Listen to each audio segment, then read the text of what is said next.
merci beaucoup. Donc, je suis épidémiologiste et biostatisticienne et j'ai fait toute ma carrière à Gustave Roussy et j'ai pris ma retraite il y a déjà plus d'1 an. Et j'ai essayé de vous faire un petit résumé d'un certain nombre de choses. En fait, si on veut prévoir et comprendre, finalement, j'ai axé mon exposé autour de l'idée de surveiller et mesurer les risques pour la santé. Et donc, en fait, ce que vous voyez dans les médias, c'est très bien vu ici dans cette caricature empruntée à un journal américain, où vous voyez le journaliste du journal télévisé qui appuie sur un bouton en disant, selon un article paru aujourd'hui, la graisse, le stress, le vin rouge, les crèches, les terminaux d'ordinateur, le café, le tabac et l'exercice peuvent causer, il y a un problème avec le thé, des maladies cardiaques, des glaucomes, de la dépression, et comme je m'occupe de cancer, il y a le cancer du sein ici, chez les enfants, les jumeaux, les gens qui ont de l'arthrose, 7 femmes sur 10, les rats, des fumeurs en surpoids, des hommes de 25 à 40 ans, et des couples, des familles dans lesquelles les 2 parents travaillent. Donc c'est ça que vous voyez dans les médias, et en face de ça, il faut arriver à avoir une évaluation raisonnable des choses. Donc, par exemple, vous avez probablement lu que l'espérance de vie n'augmente plus en France. Il y a eu une grande communication de l'INSEE là-dessus. En fait, l'espérance de vie, si vous allez chercher sur le site de l'INSEE, vous avez ici l'espérance de vie à la naissance en France, depuis 1840 jusqu'à 2017. Et vous voyez que ça a l'air quand même d'être sur une pente ascendante, avec des zigs et des zags, qui sont souvent expliqués par le fait que l'épidémie de grippe de l'année est un peu plus féroce que l'autre. Alors effectivement, de temps en temps, ça descend un petit peu, ça descend un petit peu ici, ça descend un petit peu là, ça descend un petit peu là, ça descend un petit peu là, mais ce n'est pas bouleversant. Donc, globalement, alors il faut d'abord bien comprendre ce que c'est que l'espérance de vie. Ce n'est pas quelque chose de très connu. L'espérance de vie en 2017, qui est le dernier point de mon graphique précédent, il se calcule en prenant par exemple 1000 personnes et en les faisant mourir à chaque âge, comme la population française meurt en 2017. Donc ce n'est pas la mortalité d'une génération, c'est un indicateur transversal, c'est-à-dire comme on meurt en 2017 à tous les âges. On peut dire que ce sont les dernières nouvelles du front, si vous voulez, mais il faut avoir compris ça déjà. Donc l'espérance de vie augmente d'environ 3 mois par an en France, et on entend souvent dire aussi que oui, l'espérance de vie augmente, mais la durée pendant laquelle les gens ne sont pas bien avant de mourir augmente. Et ça, il n'y a absolument rien qui permet de dire ça. Donc, en fait, les choses s'améliorent plutôt globalement. Donc, l'espérance de vie augmente parce que la mortalité diminue. Ça, c'est juste mathématique. Et qu'est-ce qui diminue dans la mortalité? D'abord, ce qui a diminué énormément, c'est la mortalité infantile, qui était de 300 pour 1000. C'est la mortalité dans la première année de vie. Donc, pour 1000 enfants nés vivants, il y en avait 300 qui mouraient dans la première année vers 1750. Et puis, ça, vous trouvez ce graphique sur le site de l'INED. Et puis, aujourd'hui, on en est à 3,9 pour 1000, ce qui n'est pas un très bon résultat. Il y a d'autres pays où on est à 3 pour 1000, là, c'est plutôt 4 pour 1000. Et en fait, j'ai mis avec Mayotte, parce que ça ne fait pas très longtemps que l'INSEE intègre les données de Mayotte, et je ne sais pas si vous savez, mais Mayotte est la plus grande maternité de France. Parce qu'il y a tous les Comoriens toutes les Comoriennes qui viennent accoucher. C'est un problème social monstrueux parce qu'après, les enfants sont abandonnés. Enfin, il y a un problème d'insécurité, c'est un problème catastrophique. Donc, si on enlevait Mayotte, je ne sais pas ce que ça donnerait parce que je n'ai pas eu le temps de rechercher, mais ce serait certainement un peu meilleur parce que ça ne peut pas se passer très bien dans ces conditions où les femmes enceintes arrivent en bateau, plus ou moins clandestinement, pour accoucher.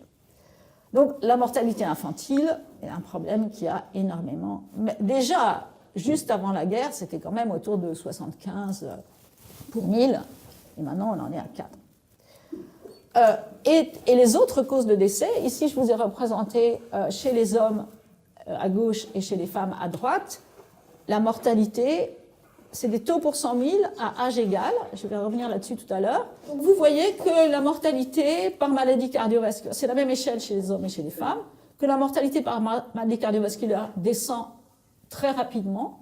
Les démographes appellent ça, comment ils appellent ça? Le miracle cardiovasculaire, ils ont un terme pour ça, j'ai oublié. Le cancer chez les hommes a augmenté puis diminue, le cancer chez les femmes diminue, accident et suicide ça diminue, maladie infectieuse aussi. Tiens, ici c'est maladie infectieuse, là c'est infection. Bon. Donc, l'espérance de vie augmente parce que la mortalité diminue. Alors, la mortalité diminue, mais si on veut faire peur aux gens, c'est très facile parce qu'au lieu de parler en taux pour 100 000 à âge égal, on parle en nombre. Donc, si on parle en nombre, évidemment, on ne trouve pas du tout la même chose. Par exemple, ici, j'ai pris comme exemple les décès par cancer, parce que je suis épidémiologiste des cancers surtout. Donc, en 68, il y a 106 000 morts par cancer. En 2014, il y en a 155 000. J'aurais pu mettre 2015, on a reçu les données il y a quelques semaines. Donc, le nombre a augmenté de 46%. Mais pendant ce temps-là, la population a augmenté de 28%. Donc, il y a déjà une grande partie de l'augmentation qui est juste due à ce phénomène. S'il y a plus de gens, il y a plus de morts. C'est pour ça que les épidémiologistes ne parlent jamais dans le nombre, ils parlent toujours en taux pour 100 000. Comme ça, on s'est débarrassé déjà de ça. Et la deuxième chose dont il faut se débarrasser, c'est le vieillissement, qu'on voit aussi ici. On voit aussi ici qu'il y a beaucoup plus de gens de moins de 25 ans en proportion que là, et qu'ici, il y a beaucoup plus de gens entre 25 et 70 ans que là. Et je ne parle pas des gens de plus de 75 ans. Donc, les taux pour 100 000, ce n'est pas suffisant. Il faut aussi se débarrasser de l'effet de l'âge. Pourquoi il faut se débarrasser de l'effet de l'âge? Parce que les risques dépendent énormément de l'âge. Ici, c'est encore une fois le risque de mourir d'un cancer, mais c'est la même chose pour le risque de mourir toute cause. Je vous ai mis l'âge en années ici, 30, 50, 70, 90, et des taux pour 100 000 avec une échelle logarithmique, 10, 100, 1000 et 10 000. Et vous voyez, si je prends les points noirs là, qui sont pour les hommes, disons en gros, le risque de mourir d'un cancer est de 10 pour 100 000 à 30 ans, de 100 pour 100 000 à 50 ans, et de 1000 pour 100 000 à 70 ans. À 90 ans, c'est un peu moins. C'est pour ça, évidemment, quand vous mettez un peu plus de gens âgés et un peu moins de jeunes, vous avez des taux très augmentés. Donc, les épidémiologistes ne calculent pas des taux pour 100 000 bruts, ils calculent des taux pour 100 000 standardisés sur l'âge, qui sont calculés en appliquant les taux observés par âge à une population standard. Donc, ça corrige, ça fait à âge égal, c'est ce que j'appelle à âge égal. Donc, si on vous dit qu'il y a de plus en plus de cancers en France, ou il y a de plus en plus de n'importe quoi en France, ce n'est pas le bon indicateur. Si on vous donne des nombres, il faut vous donner des taux pour 100 000 à âge égal, comme ça, c'est comparatif. Ce n'est pas seulement comparatif, c'est aussi le risque auquel quelqu'un est exposé. Il a l'âge qu'il a, et il s'en fiche qu'il y ait plus de morts parce qu'il y a plus de vieux. Lui, il a l'âge qu'il a, il veut savoir quel est le risque. Donc, alors aussi, quand on veut alarmer la population, et moi je suis dans le cancer, donc si on veut alarmer la population, c'est bien parce que ça fait rentrer de l'argent dans les caisses des chercheurs. Donc on dit, le cancer est devenu la première cause de décès devant les maladies cardiovasculaires. Et alors tout le monde pense que c'est parce que ça augmente. Et c'est vrai que le cancer est devenu la première cause de décès devant les maladies cardiovasculaires, ici en 88, et là en 2002. Mais ce n'est pas parce que les choses vont plus mal ou que le risque de cancer augmente, c'est parce que la mortalité cardiovasculaire, je crois que ça s'appelle ça le miracle cardiovasculaire, diminue encore plus vite que la mortalité par cancer. D'ailleurs, cet endroit-là, où le cancer est devenu la première cause de décès chez les hommes, c'est aussi le moment où la mortalité par cancer s'est mise à diminuer chez les hommes. Donc, le cancer est devenu la première cause de décès devant les maladies cardiovasculaires, mais ce n'est pas une particulièrement mauvaise nouvelle. C'est un fait, mais il faut remettre ça dans le contexte.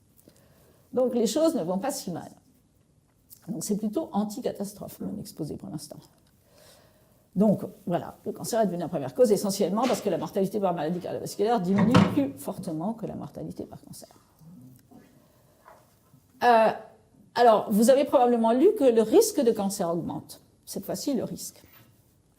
Donc, il faut regarder les données. Ici, toujours des taux pour 100 000, avec une population standard qui nous est fournie par l'Organisation mondiale de la santé, qui s'appelle population standard européenne, mais ce n'est pas du tout la population de l'Europe, c'est une structure d'âge très très rectangulaire, avec autant de gens à tous les âges, et puis qui finit en pyramide, et une petite base un peu plus grande pour la mortalité infantile. Et ici, vous avez à l'incidence estimé en France, alors il n'y a pas de registre national des cancers en France. C'est dommage d'ailleurs, on devrait faire ça, parce que ça ne serait pas très difficile, les Anglais ont ça depuis longtemps. Ça éviterait de faire des estimations qui sont très lisses et probablement ne reflètent pas très bien la réalité. Donc l'incidence chez les hommes, toujours pour 100 000, donc il y a de plus en plus de cancers jusqu'en 2005, et ensuite ça a baissé. L'incidence chez la femme, ça a augmenté assez nettement, et puis ça n'augmente plus beaucoup. La mortalité que je vous ai déjà montrée tout à l'heure, et chez les hommes en bleu, et chez les femmes en rouge. Donc, il y a eu de plus en plus de cancers, c'est vrai, c'est moins vrai dans les années récentes, mais on peut regarder pourquoi ça a augmenté tellement l'incidence, et si on enlève le cancer de la prostate, qu'on ne peut pas enlever au-delà de 2009, parce que les gens qui font ces estimations ne comprennent en rien à ce qui se passe avec le cancer de la prostate, n'osent pas faire les estimations au-delà de 2009, ce qui est quand même un problème. Et finalement, l'essentiel de l'augmentation entre 80 et 2005 vient de l'augmentation du cancer de la prostate. Et pour les femmes, une bonne partie de l'augmentation vient de l'augmentation du cancer du sein et de l'augmentation du cancer du poumon. Alors, qu'est-ce qui se passe? Qu'est-ce que c'est que cette histoire? Donc, le risque de cancer diminue chez l'homme et est quasi stable chez la femme dans les années récentes, et la mortalité par cancer diminue. Et qu'est-ce qui se passe avec le cancer de la prostate? Donc, vous pensez probablement que le dépistage du cancer de la prostate est utile. Non. En réalité, l'engrenage du dépistage du cancer de la prostate, c'est qu'on fait un dosage de PSA à un monsieur qui a 0 symptôme, et c'est pratiqué très très largement en France. On lui trouve un PSA augmenté. On fait des biopsies, en général, il paraît qu'on fait maintenant 18 biopsies. Oui. Je crois que c'était 12, mais la dernière 24. Fois que j'ai entendu des gens parler. 18. Il y en a même 24. Même 24. Allons-y gaiement.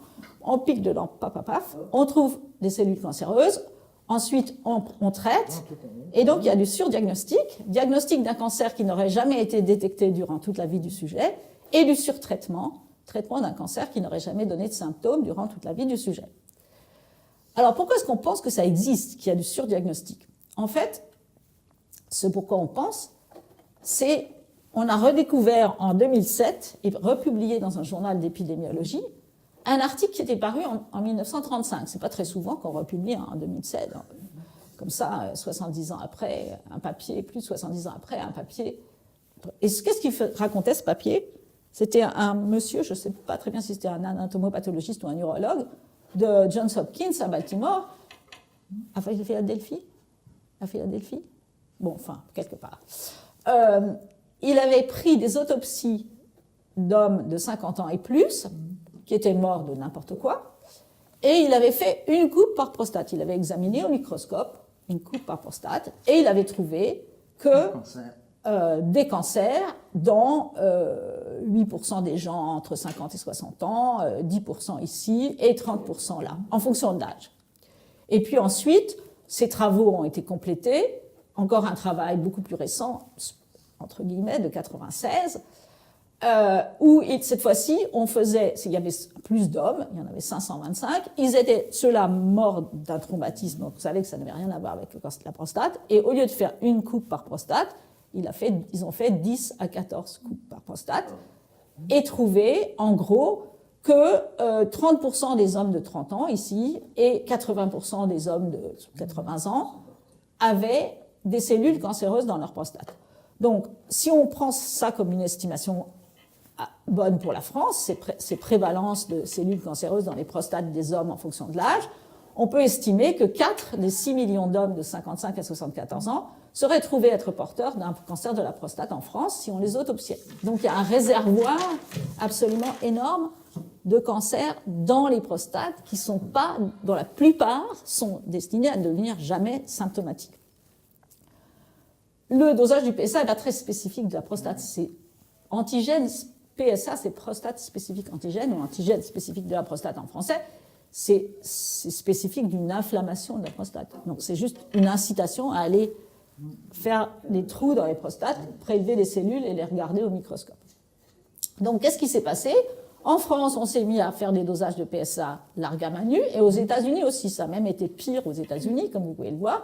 Et puis ensuite, l'homme qui a découvert le PSA a écrit un article, je crois, dans New England, en disant « J'ai fait la plus grosse erreur de ma vie en découvrant ce truc, je regrette amèrement, c'est vraiment tragique. » Et on est un peu revenu, mais en France un peu moins, mais je vous dis, il n'y a pas des données après 2009, donc je ne sais pas où on en est. Et la mortalité pendant ce temps-là, le décalage l'écart entre l'incidence et la mortalité, c'est la survie après, c'est une mesure rustique du décalage c'est la survie après diagnostic. S'il y a ici à peu près 9000 morts et à peu près 15 000 cas, et ici vous avez toujours 9000 morts, mais vous avez 60 000 cas. Donc ça veut dire qu'évidemment, ce surdiagnostic, trouver ces cancers qui ne seraient jamais devenus symptomatiques, ils ne meurent pas de leur cancer de la prostate, évidemment. Donc vous améliorez la survie du cancer de la prostate énormément en faisant ce surdiagnostic. Donc, alors les urologues, au début, ils ne comprenaient rien. Ils m'ont dit, madame, ces gens ont vraiment un cancer dans leur prostate. Oui, c'est vrai. Ensuite, ils m'ont injurié d'une façon. Ils m'avaient invité à parler d'un truc de recherche du traitement de la prostate. Je me suis fait insulter comme jamais de ma vie. Ils m'ont dit que j'étais pas médecin, ce qui est juste, mais dans leur bouche, c'était nettement une insulte. Que j'étais une femme, c'est pas faux non plus, mais dans leur bouche, c'était aussi une insulte. Et que j'étais vieille, ce qui est vrai aussi. Et dans leur bouche, c'était aussi une insulte. Et ils n'ont rien dit sur les faits. Et simplement, après, comme c'était le président de l'Association française d'urologie qui m'injuriait, et que c'était lui qui invitait les gens, ça se passait à la maison de la chimie rue Saint-Dominique. Après, il y en a des qui sont venus me dire « Madame, vous avez raison », mais ils n'osaient pas le dire parce qu'ils allaient se faire tuer ou attaquer par les mandarins. C'était vraiment incroyable.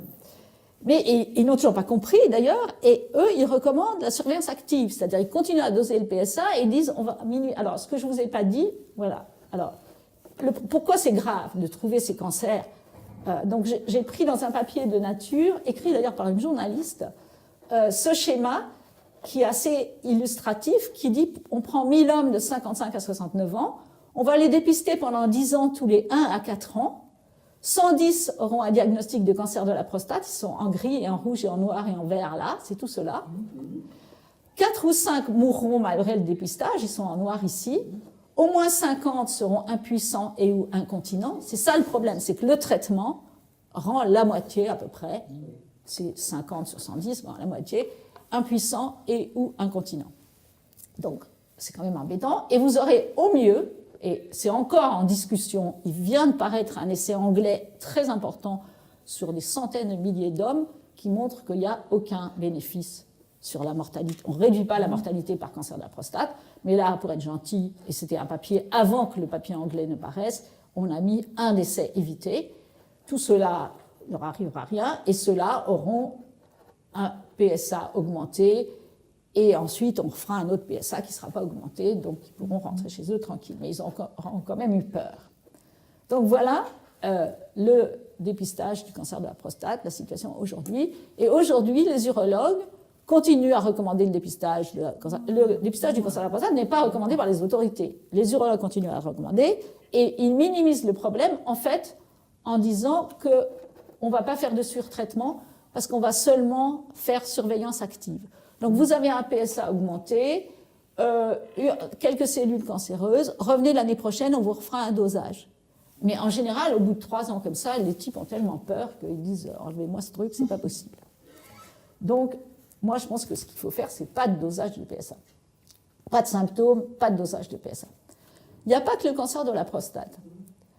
Il y a aussi, donc, dans l'éditorial qui accompagnait la publication de l'essai anglais très important, un Américain qui a beaucoup écrit sur le cancer de la prostate disait « Au sens biologique, bien sûr, le dépistage n'est pas une cause de cancer de la prostate, mais d'un point de vue pratique, le PSA est une cause de cancer de la prostate. » En 80, j'étais à Harvard pour une année comme Research Fellow, et mon patron américain disait « Le PSA est une cause de cancer de la prostate. » Il disait « Si vous voulez être impuissant ou incontinent, allez vous faire doser le PSA. » Donc, lui, il comprenait bien. Marvin Zelen, il a écrit des papiers sur le dépistage, il comprend le dépistage. Donc, les urologues continuent à recommander et les généralistes à pratiquer, Et les gens ont demandé aussi. Et les patients, les associations de patients à qui on a diagnostiqué un cancer de la prostate, on leur dit, vous devez être reconnaissants. Ils sont reconnaissants, d'ailleurs, on n'a même pas besoin de leur dire, parce qu'on leur dit, on vous a guéri de votre cancer de la prostate. Bon, ils sentent le pipi, mais ils sont guéris. Mais si on n'avait pas trouvé leur cancer de la prostate et on ne l'avait pas traité, ils auraient aussi été guéris de leur cancer de la prostate, parce que la plupart ne seraient jamais devenus symptomatiques de leur vivant. Donc voilà. Il n'y a pas que le cancer de la prostate qui est dans cette situation. Il y a aussi, et pour à peu près le même mécanisme, le cancer de la thyroïde. Sauf que personne ne dit qu'il y a un dépistage du cancer de la thyroïde. Et donc, l'année dernière, où Martin Stuhlberger m'avait demandé de faire un exposé sur le surdiagnostic du cancer de la thyroïde, je ne connaissais rien au sujet, et en faisant la biblio, je suis tombée sur ce papier écrit par des Australiens, comme le nom du premier auteur ne l'indique pas tout à fait. Et ces Australiens ont fait publier dans le Journal of Clinical Oncology, qui est un très bon journal de cancéro, une étude, une synthèse de 35 études rassemblant 13 000 autopsies pour évaluer, même idée que pour la prostate, la prévalence du cancer de la thyroïde dans des thyroïdes chez des gens autopsiés pour des raisons X ou Y, et morts de n'importe quoi. Et dans le papier, alors ils ont fait des petits ronds jaunes, je ne sais pas si ça se voit beaucoup, mais bon, j'ai piqué le papier et j'ai écrit par-dessus en français, la prévalence en fonction du temps. Et ce qui est frappant, c'est qu'il n'y a pas de variation. Alors, les examens de la thyroïde dans les différents papiers étaient soit partiels, c'est la même chose que le nombre de couples de cancer de la prostate, soit complets. Et bien sûr, là, c'est 4%, et là, c'est 11% de prévalence en moyenne. Donc, 11% dans les autopsies, 11% des gens sont trouvés avoir des cellules cancéreuses dans leur thyroïde, aussi bien dans la période 70-75 qu'après 90. Donc, il n'y a pas d'évolution de la prévalence dans toutes ces études. Ces études étaient faites dans tous les pays, enfin, dans plein de pays. 13 000 autopsies. Et comme je vais vous montrer tout à l'heure que la fréquence du cancer de la thyroïde est beaucoup plus grande chez les femmes que chez les hommes, je me suis demandé si la prévalence à l'autopsie était la même chez les hommes et chez les femmes dans ces 35 études. Donc j'ai commencé par envoyer un mail à ces Australiens, qui était épatant. J'envoie un mail le dimanche matin, je reçois un mail dans les 2 heures. Et en fait, ce sont des méta-analyseurs. Donc eux, ils avaient juste regardé la prévalence en fonction du pourcentage d'hommes ou de femmes. Donc j'ai ressorti les 35 papiers, c'est un peu barbant, mais bon, et j'en ai tiré la prévalence chez les hommes et la prévalence chez les femmes dans chaque papier.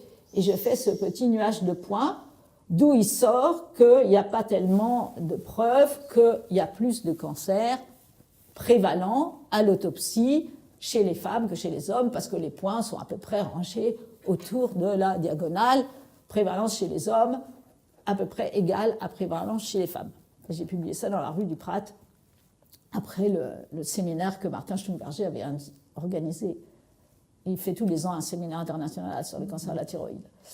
Mais quand vous regardez les données en France, il y a une épidémie de diagnostic bien plus grande chez les femmes que chez les hommes.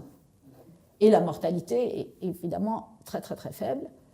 Et mon interprétation, c'est que l'épidémie est beaucoup plus importante chez les femmes parce qu'elles sont beaucoup plus en contact avec des médecins quand elles sont jeunes, plus jeunes, à cause de la contraception, des grossesses, des enfants, etc.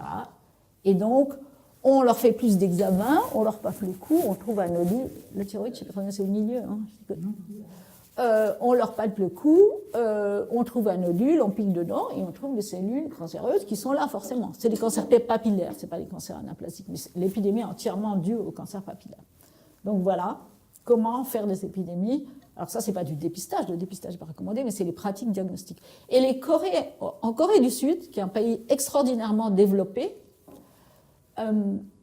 ils ont fait inviter toute la population à des examens diagnostiques et ils ont créé, chez les femmes en particulier, une épidémie de cancer de la thyroïde absolument énorme, la plus grande qu'en France, plus grande qu'aux États-Unis. Et en même temps, les femmes de Corée du Sud ont une des espérances de vie les plus grandes du monde. Donc c'est le prix à payer, trop de médecine, trop de surdiagnostic du cancer de la thyroïde. Donc c'est assez intéressant cette histoire. Donc qu'est-ce qu'il faut faire avec ça? Alors maintenant, je change un peu de sujet et vais faire un petit zoom sur les différents cancers. Donc, ici, vous avez chez les hommes, à gauche, l'incidence. Donc, on n'a pas de données d'incidence avant 80, parce que les premiers registres, il y a des registres départementaux qui doivent couvrir plus de 20% de la population, mais moins de 25%, je dirais, dans des départements. Et à partir de ces registres, où on a tous les cancers, on essaye d'avoir tous les cancers diagnostiqués sur ces populations, et dans ces départements, on a aussi les données de mortalité, et on a les données de mortalité France entière. Donc on fait une espèce de super règle de 3 pour extrapoler à la France entière. Ça donne ça. Et vous voyez donc l'épidémie de cancer de la prostate, dont on a déjà parlé, et des variations un peu dans tous les sens pour l'incidence. Et ici, les données de mortalité avec une autre échelle, ça c'est 180 pour 100 000 et ça c'est 70 pour 100 000. Oui, c'est marqué. Et les données de mortalité qui sont assez différentes et surtout qui remontent, on peut retourner jusqu'à 1950. Donc on va un peu zoomer. Toutes ces diapos sont en ligne sur le site de Gustave Roussy. Si vous tapez www.gustaveroussy.fr, vous cliquez sur la recherche et puis sur épidémiologie et prévention, et là vous trouvez sur un site où on a mis plein de diapos et on les remet à jour régulièrement. Donc, en zoomant sur la mortalité, parce que finalement c'est quand même plus embêtant de mourir que d'avoir une maladie, vous voyez, là je vous ai mis la pente du dernier morceau vu d'aujourd'hui. Aujourd'hui c'est 2015. Les données de 2015 sont arrivées il y a moins d'un mois. Donc je les ai moulinées et on estime, j'utilise un logiciel qui vient des registres américains qui s'appelle SEER, Surveillance épidémiologique, je ne sais pas quoi, End Results. C'est un logiciel qui prend la courbe, donc il y a un point par année, et qui ajuste comme un mètre de menuisier en bois des morceaux avec des pentes régulières. Alors, ce n'est pas des droites, c'est des exponentielles, parce que c'est des pourcentages d'augmentation ou de diminution. Donc, mon logiciel me dit que depuis je ne sais pas quand, ça baisse de 1%, les dernières nouvelles. La mortalité par cancer du poumon chez les hommes baisse de 1% par an. La mortalité par cancer de la bouche, du pharynx, de l'œsophage et du larynx baisse de 4% par an. La mortalité par cancer colorectal baisse de 2% par an. La mortalité par cancer de la prostate baisse de 4% par an. Par cancer du foie de 1%. Par lymphome de 2%, c'est presque illisible. Cancer de la vessie 2%. Cancer de l'estomac 3%. Et la seule chose qui augmente ici, c'est le cancer du pancréas, qui augmente de 0,3% par an. Donc voilà l'évolution de la mortalité par cancer chez les hommes. J'avais mis à jour 2015, j'ai dû me tromper dans la diapo. C'est pas grave, ça ne change pratiquement rien. Donc, on meurt de moins en moins. La population masculine en France meurt de moins en moins de cancer. Et la contribution la plus importante, c'est certainement les cancers ORL et le poumon. Et comme je ne veux rien vous cacher, puisqu'il y a tellement de rumeurs sur il y a de plus en plus de cancers, etc., je ne sais pas pourquoi c'est dans le vert là, mais bon, j'ai repris 90, parce qu'en 90, presque tous les retournements avaient eu lieu. Et j'ai pris le taux en 90 et le taux en 2015, et j'ai fait la soustraction, et ensuite j'ai trié sans m'occuper du signe. J'ai trié sur la valeur absolue. Donc les plus grandes variations, c'est les cancers de la bouche, du pharynx et de l'œsophage, qui sont passés de 46 pour 100 000 à 17 pour 100 000, la prostate, 32 à 16, le poumon, 70 à 54, autre et mal défini, je ne l'ai pas mis à jour pour 2015, c'est pour ça que je l'ai mis en violet, mais ça ne va pas changer beaucoup, etc., etc. Et la première chose qui augmente dans les ordres de grandeur de variation, la première augmentation, c'est le cancer du pancréas, que je vous ai déjà montré, et ensuite, il y a les cancers de la peau qui augmentent sont passés de 2,6 pour 100 000 à 3,3 pour 100 000. C'est surtout les mélanomes, mais en fait, il vaut mieux étudier l'ensemble des cancers de la peau parce que il y a beaucoup de certificats de décès où il y a écrit cancer de la peau sans préciser mélanome et pas mélanome. Et les autres tuent pas beaucoup. C'est la même chose chez les femmes. Donc, on a une épidémie de cancer du sein, on a une épidémie de cancer du poumon, et le reste, pas trop mal. On a une épidémie de cancer de la thyroïde. Et pour la mortalité, je peux zoomer là sur la mortalité. La mortalité par cancer du sein baisse de 1% par an. Et la plus grande augmentation, c'est la mortalité par cancer du poumon chez les femmes qui augmente de 4% par an. Et colorectum baisse, le pancréas augmente de 1%, tout ça, ça baisse, l'estomac 3%. Voilà. Et là, j'ai mis à jour en 2015. Donc, voilà les nouvelles. Donc, la nouvelle catastrophique, c'est l'augmentation du cancer du poumon chez les femmes. Alors oui, d'abord, les plus grandes variations. Donc, la plus grande variation, le cancer qui varie le plus, c'est le cancer du poumon chez les femmes, et c'est une augmentation. On est passé de 7 pour 100 000 en 90 à 18 pour 100 000 en 2015. Donc ça, c'est une catastrophe qui était totalement prévisible, et le reste diminue, et on retrouve le pancréas tout en bas là. Donc, alors, si on veut se pencher un peu sur cette histoire de poumon chez la femme et de tabac, et faire un peu de prévision et de prédiction, en fait, ce qu'il faut regarder, le mieux, l'indicateur le plus sensible, c'est la mortalité par cancer du poumon à 40 ans, autour de 40 ans. Ça, c'est 35 à 44 ans. Chez les hommes, en bleu, chez les femmes, en rouge, de 50 à 2014, il manque le point 2015. En fait, on voit très bien que toutes ces générations, jusqu'aux femmes qui avaient 40 ans en 85, donc la génération 1945, jusqu'à la génération 1945, les femmes en France avaient le risque de cancer du poumon d'une population de non-fumeuses. Si on ne fume pas, il y a des cancers du poumon, mais il n'y en a pas beaucoup. Et chez les hommes, il faut probablement revenir à 1920 ou 30 pour avoir ce taux très bas. Donc ça, c'est le risque sans tabac. Et entre la génération 45, qui a 40 ans en 85, et la génération 65, qui a 40 ans en 2005, on voit l'entrée des femmes dans le tabagisme. Ces femmes qui ont 40 ans en 2005, elles ont aujourd'hui 53 ans, donc elles vont continuer à vieillir et elles vont atteindre les âges où le cancer du poumon, parce que là, à l'échelle, c'est 15 pour 100 000, c'est très peu. Elles vont atteindre les âges où le cancer du poumon tue beaucoup. Et donc, on va avoir cette épidémie, même si toutes les femmes s'arrêtaient de fumer aujourd'hui, cette épidémie va continuer encore, parce que c'est un propre phénomène démographique, et que ces femmes vont vieillir et qu'elles auront encore un risque très augmenté. Après, ça a l'air de redescendre.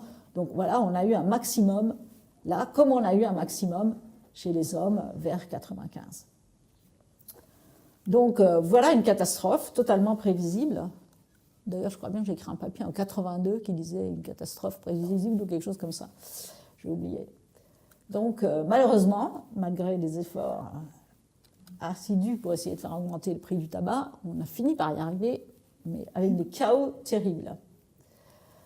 Là, je vous ai mis un truc. Cette diapo-là, il vaudrait mieux pas la mettre dans le diaporama parce que c'est encore confidentiel. C'est un travail que Agnès Buzyn a commandé quand elle était à l'INCA, au Centre international de recherche sur le cancer, pour remettre à jour les estimations des causes du cancer en France. Donc, c'est les cancers attribuables à chaque cause.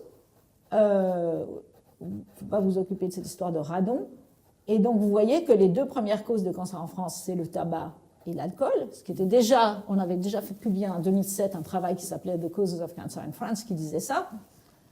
Et l'alimentation, les expositions professionnelles, les infections, obésité et surpoids. Donc les infections, c'est dans l'ordre d'importance, papillomavirus, cancer du col utérin, entièrement évitable par la vaccination si la population était vaccinée sérieusement. Il y a des pays où tous les enfants sont vaccinés. L'estomac, Helicobacter pylori, hépatite B, virus de l'hépatite B et C, cancer du foie, etc. L'alimentation, c'est moins de 300 grammes de fruits par jour, moins de 24 grammes de fibres par jour, des viandes transformées, j'ai oublié la dose de viande rouge recommandée, moins de 300 grammes de légumes verts par jour et moins de 2 portions de produits laitiers par jour, je pense. Inactivité physique, traitement de la ménopause, irradiation diagnostique, pollution particulière de l'air, moins de 6 mois d'allaitement, l'arsenic dans l'eau et le benzène dans l'air intérieur, les salons de bronzage qui complètent le soleil, le radon, mais comme la plupart des cancers du radon sont en fait les effets associés du radon et du tabac, j'ai mis sans tabac ici avec tabac là, et le tabac passif. Voilà. Donc, je vous ai rajouté une petite diapo sur les idées reçues sans aucun fondement, que le stress augmente le risque de cancer. Manger bio réduit le risque de cancer, aucune preuve. Et la consommation de vitamines, de suppléments vitaminiques réduit le risque de cancer. En fait, il y a plutôt des preuves que ça pourrait augmenter le risque. Alors, je change encore un peu de sujet. Et vous avez probablement lu aussi que la pollution augmente. Vous pensez que la pollution augmente, et en réalité, la pollution diminue. Donc ça, c'est la baisse entre 1990 et 2013. Les émissions annuelles des principaux polluants réglementés, si on surveille, si on réglemente, les choses s'améliorent, ça va avec. Donc, la quantité de plomb a baissé de 97%, il n'y a pratiquement plus de plomb, le cadmium de 87%, le mercure, le dioxyde de soufre, le nickel, le zinc, les composés organiques volatiles, l'arsenic, les particules fines d'un diamètre de 2,5 microns moins, hydrocarbures aromatiques polycycliques et les particules fines plus grosses, les oxydes d'azote, l'ammoniac et le cuivre. Donc la pollution diminue. Et vous avez probablement lu aussi que la pollution tuait 48 000 personnes chaque année en France. Alors, comment est-ce qu'on fait ça? En fait, c'est le risque à court terme qui a été étudié sur la base de la synchronisation entre la mortalité quotidienne et le niveau de pollution quelques jours avant. Donc, on a des séries temporelles et on en tire une estimation de la réduction du risque pour une baisse de pollution donnée, du genre avec 10 microgrammes par mètre cube de moins de particules fines de moins de 2,5 microns, qu'on appelle PM2,5, on évitera X%, on réduira la mortalité de X%. Mais on ne sait pas si tout ou partie de l'excès observé après un pic de pollution n'est pas suivi par un déficit compensatoire. Mais enfin, on part de ce chiffre qui vient de cette synchronisation. Et connaissant la mortalité et la pollution dans chaque commune de France, on estime combien de décès seraient évités si la pollution était moindre. Et évidemment, les résultats dépendent du scénario alternatif de moindre pollution. Pour en arriver à 48 000, le scénario alternatif, qui a été choisi par c'est Santé publique France qui a fait ça, est celui où toutes les communes de France ont le niveau de pollution des 5% des communes rurales les moins polluées. Donc les communes sont déjà, il y a des énormes villes, des grosses conurbations, des communes moyennes, et puis les communes rurales. Et dans les communes rurales, on a pris la pollution des 5% les moins pollués. Donc en gros, c'est le Queyras, enfin des endroits très très tranquilles où il ne se passe rien. Donc c'est un scénario sans activité agricole ou industrielle. Dans le Queyras, il y a zéro activité industrielle. Les activités agricoles, c'est vraiment très très réduit et quasiment sans aucun transport, vu qu'il n'y a pas grand monde de toute façon. Et donc, avec ce calcul, on est arrivé à 48 000. Mais on peut faire d'autres scénarios. Mais les médias ont repris 48 000 morts dues à la pollution et personne n'a regardé de quoi il s'agissait. Donc, on pourrait faire des scénarios où chaque commune respirait le meilleur air dans la taille de commune à laquelle il appartient. Commune rurale, commune de 2 000 à 20 000, 20 000 à 100 000 et plus de 100 000 habitants. En disant, je ne sais pas si à Nantes, on fait bien, on pourrait faire pareil dans toutes les villes de la même taille. C'est ça l'idée. On éviterait 34 000 décès annuels. Ce serait déjà énorme, en fait. Donc, si aucune commune... Alors ensuite, on peut prendre des seuils. Si aucune commune ne dépassait une pollution moyenne annuelle de 10 microgrammes par mètre cube, on éviterait 18 000 décès, 15 microgrammes par mètre cube, 3 100 décès annuels, 20 microgrammes par mètre cube, qui est la limite européenne pour 2020, on éviterait 11 décès annuels, c'est-à-dire qu'on y est déjà à ça.